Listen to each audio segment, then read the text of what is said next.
Unfiltered, the show where we dive into all things IE. Intelligent, innovative, and of course, interesting. Previously on Unfiltered, we celebrated the Love Month with a special Valentine episode inviting two of our competees to hear and share their love story as they conquering the IE world and help us answer the question, nasa IE nga ba ako forever? Grabe ang kilig sa kanila, di ba Francis? Hey, totoo Earl, parang nahihinga ako sa kilig kung pinapanood ko yung video. Joke lang, pero ang dami din talaga namin natutunan ng mga love advice and lessons sa ating mga guests and hosts last episode. And now, since 2 months na, new episode na naman ng Unfiltered. So today, we're diving into the world of our OG multitaskers, ang mga IE working students natin, and take a look on how they manage to juggle their academic and work life, di ba partner? Yes, partner, let's all find out. But first, let's introduce ourselves. I'm Francis, your host for today. And I'm Earl, ready to uncover the struggles and motivations behind IE working students. Let's get started. Pero bago natin i-introduce yung guest natin today, a little chika minute muna. Ikaw ba, Francis, nasubukan mo na bang may pagsabayin? Ay, wala akong motor, partner, so wala talaga akong masasabay. Hindi, nakakainis. I mean, pagsabay na akats and works. Ganun ba? Wait lang. Kasi di mo naman nililinaw eh. Pero back in junior high school and senior high school ayun, nagkaroon ako ng short career sa journalism and mga maliliit na mga food chain. So, nice. ganun talaga, no? Ikaw, partner, may napagsabay ka na ba? Hoy, hindi ako cheater. Loyal ako sa eka ko. Actually, hi kay... Ay, joke. Ayun, pero seriously, when I was in senior high school, naging crew rin ako sa isang fast food chain. That time, medyo, syempre, struggle din. Kaya binitawan ko rin yung pagiging crew. Nag-focus ako sa ACADS muna. Because that is what is more important for me. So, yun na nga, Francis. Medyo humahaba na yung chika natin. And para i-introduce natin yung mga guests natin for today. So, ito na nga, our dedicated IE working students who are joining us today. Please welcome Mr. John Mark G. Francisco. And Miss Fiona Lynn G. Sangkal. These students have been managing their studies and work at the same time. Let's see how IE plays a role in their working students' lives. Alright, kagwapa-uich naman ng mga guests natin. Hello! So, let's get to know you a little bit better muna. So, quick question lang, ano yung current year ninyo, your work, and kamusta naman juggling the two? Hello, good afternoon. I am John Marchi Francisco. Current year is second year and yung work ko is family small business. Minsan sumasideline sa coffee shop ng friend. And yung about naman dun sa kung paano ko pinagsasabay yung work and ACADS is nililista ko yung mga bagay na dapat ilista. Then after ilista, in-schedule ko siya. Kinaumagahan, dun ko siya iaano, tas mag-work ako ng hapon or gabi. Yes. Ayun, how about si Fiona naman? Okay, so hello everyone. My name is Fiona Lynn Sangkal. I am currently in my second year from BSIE 22 and currently right now my work is related to ESL teaching. It is English as a second language. I'm a teacher to different nationalities. Most of my students are from Taiwan and China. Currently ngayon, kung kamusta ako, I'm doing well. Okay naman so far. Ayun. It's good to hear na okay lang sila ngayon while studying at the same time working with their side hustles. Ayun, for the warm-up question muna natin. Warm-up muna, wala pa tayo sa real question. Ayun. Kaya pa yan. For the warm-up question, was there ever a moment when you almost gave up your study to work full-time? Meron since when I get a stress mark no first year. Pero hindi ako nagpaano dun sa stress na yun. Bagkus nilaban ko yung course na pinili ko kasi nga gusto rin ng parents ko at gusto ko rin makapagtapos. And how about sa Fiona? So currently sa ngayon wala pa namang time na ganon and fortunately there was a time during finals last time. Basically it was statistics yung pinaka hardest subject during that time.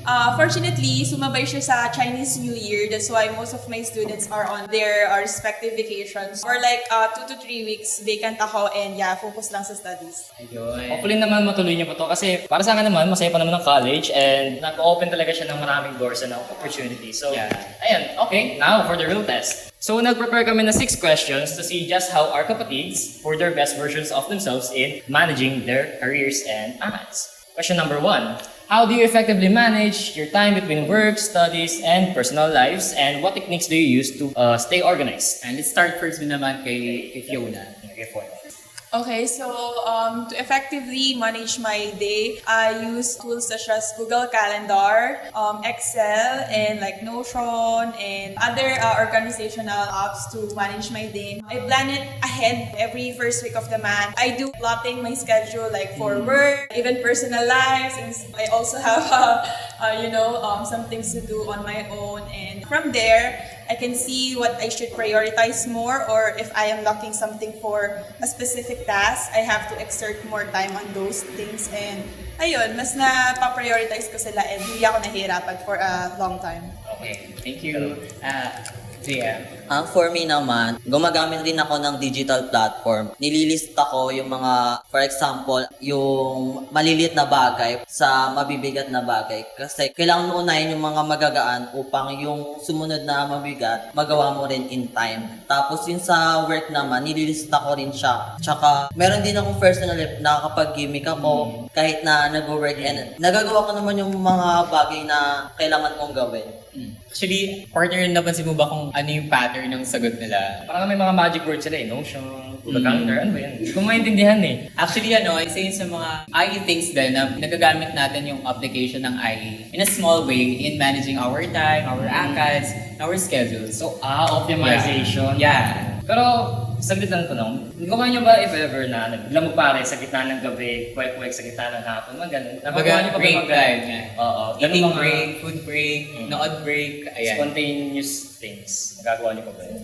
Actually, ayun nga yung tinda namin. Kwek-kwek. Kaya hindi na kailangan pumunta. Kinakain mo pa yung sarili niyong Hindi na kailangan Hindi na namin bukas. dumayo dahil ayun na yung tinda namin. Kung coffee break naman, may coffee shop yung friend ko. Doon din ako magpa-coffee. Pasabog. Dami. Di ba? Busog. Yeah.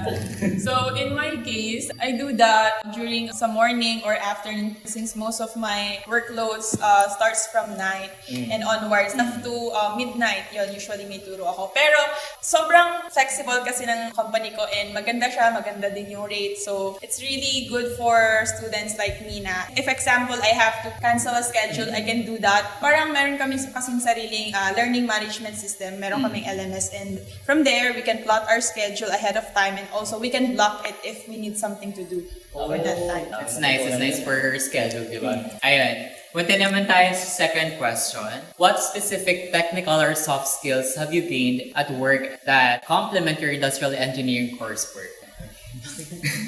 I'll go, Fiona. Okay, so for specific technical or soft skills that I have gained at my work, I think the most obvious one is true communication. My communication skills improved with ASL, and also I got my confidence, better, and I got to know myself better. I also learned how to apply, what you guys are talking about earlier, optimization. But in that case, I do that with my classes. Like I use such as tools to make my classes easier and also for my students to understand me better.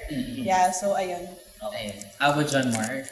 For me naman, yung soft skills or pagkakaroon ng teamwork. For example, sa pagtitimpla ng kape, kailangan kasi if ever na may manghingi sa'yo ng tulong, kailangan alam mo yung ibibigay mo. For example, magtitimpla ka ng kape. Pag gagawa ng Spanish latte, kompletong recados, kailangan merong durin, milk, then yung beans. Tsaka if ever, pwede din maglagay na tawag dito. Ano? Na?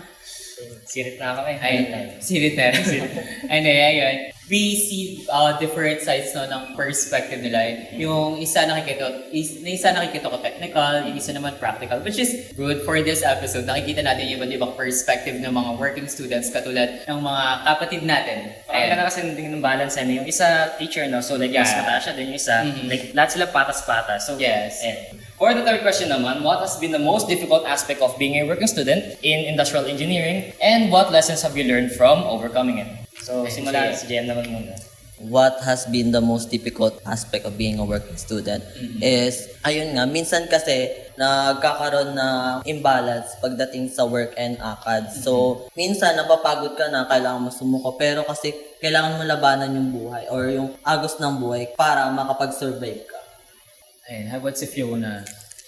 I think most of us experience this one. It's, getting burned out and, merong mga draining moments na hindi talaga maiiwasan. Especially for someone who lives alone in Manila. So, nakadorm ako. Also, I am teaching my students while actively participating in class. So, you have to really balance everything because if you do just miss something, wala na. Like, no one will catch you kasi nasa iyo lahat. So, yeah. Yes. You really have to balance everything, and even though you know how to manage time, there will be times na hindi talaga maiiwasan na magkaroon ng mga imbalances like what he said.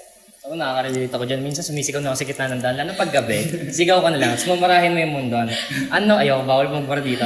And actually, sa sagot nila, we can get a lot. Pero mamaya pag-unti-unti build up natin yung conclusion natin sa interview na to. And yeah, let's go through our fourth question. For the fourth one, what keeps you going when things get super busy with both school and work? Kahit sino mauna. Okay, so what keeps me going? Of course, all of your whys. Like, bakit ka ba nag-work? Why are you still studying despite having a work, despite earning good? Like, because you have a dream. You have a dream that you want to complete and you want to pursue.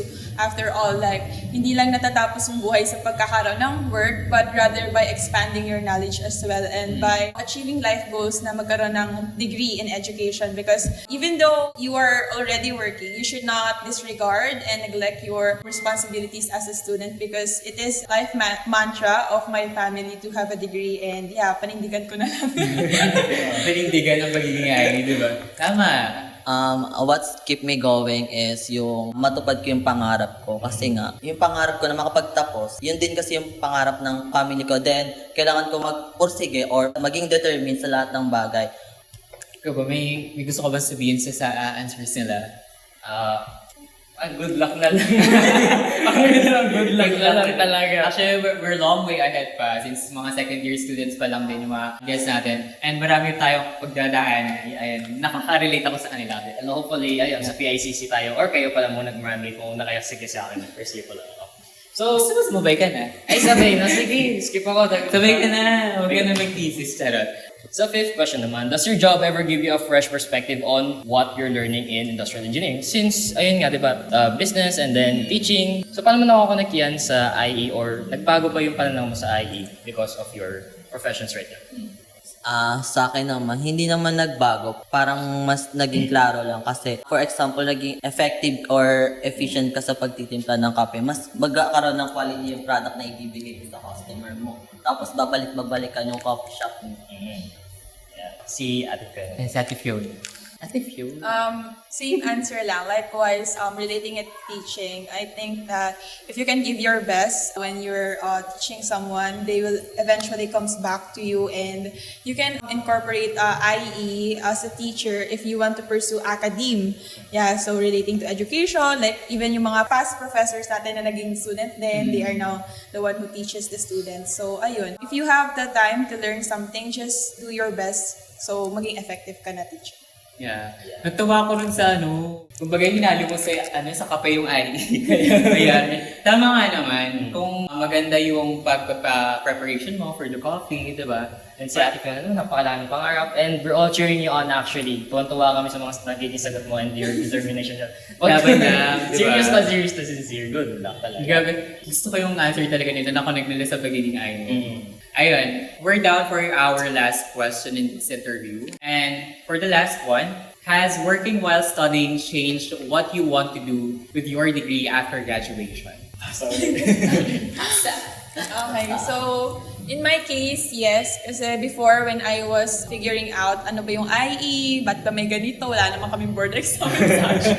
Yeah, so before, I want to pursue something related to manufacturing. But right now, I want to incline myself more to academia and to teach someone, to be a professor too. Yeah. And ayun, kung kaya pa, edi mag-master degree ka. Ayan. For academic master. For me, sa akin, hindi naman niya nabago kasi nga, more on business din yung gusto ko. Kumbaga, sa negosyo, kailangan magkaroon ka rin ng improvement. Papalaguin yung negosyo. More on business kasi yung gusto ko. Another thing, nakakakita na naman tayo ng magkaibang perspective, which is very fruitful to talk about. Ikaw ba? Anong masasay mo sa answers nila ni JM tsaka ni Ate Fiona? Ate Fiona! Fiona talaga. Parang tanda ko. Pero ang masasabi ko is, I get the point na yung, especially sa student, ay yung teaching profession mo, gusto mo nang maging teacher kaysa maging manufacturing, ano sabi nyo kanina. Kasi nakaka-inlove din talaga yung mga students, no? It's very enlightening to teach someone, to impart someone with the knowledge that you are so proud on having. And then the other naman, gusto ko yung, you have one plan and then you keep improving upon it, no? I think that's the IE way right now. Yung, especially yung pinaka-naive na interpretation ko na IE. So right now, ikaw muna ang idol ko. Kinabahan ako dun sa na-inlove sa students. Mali interpretation. Actually, you can practice both. Being an engineer while still being a... Actually, marami tayong mga naging crack na na habang nagtuturo, Freelancers, nagpa-part-time, nagtatrabaho rin professionally sa other fields na pinapractice sila yung pagiging industrial engineer. Which is, on my insights, inspiring din sila kasi they juggle their time to teach students like us and to work on their career na napili nila as industrial engineers. And it boosts the morale of the students, lalo na kapag nakikipag-interact sila through the classes. Ganyan. Just stay composed. Yeah. And passion for them. yeah, pumasok ka rito, panindigan mo yan. Sabi nga ni Sir David. Hi, Sir. Yeah. And kung mapapansin mo rin, di ba, most of the state youth graduating na professors, bumabalik sila dito. So mga state youth dito sila nagtuturo. So it's just such a nice insight in life na babalik-balikan mo talaga yung pinanggaligan mo, no? Na you're Yes. proud of where you've been. Yes. Parang you still want to share what you've learned para rin sa mga future generations. Grabe, like, what an amazing conversation with you guys. And thank you so much for sharing your stories and insights as working students. But before we wrap up, we'd like to give you a token of appreciation. Now, here are your certificates of appreciation because today, you guys proved that IEs are strong and hustlers in life. Wait lang, meron din pala tayo for Francis. Grabe, ang cute naman. Thank you po. Wala kang middle initial. Yeah. And that's a wrap, everyone, for this episode of Unfiltered. And if you love this episode, don't forget to Like, comment, and subscribe. And let us know, ano ang kwentong working student mo? Kaya naman kapatids, always Stay sharp, stay innovative. and stay productive. See you in the next episode. Bye! Thank you po.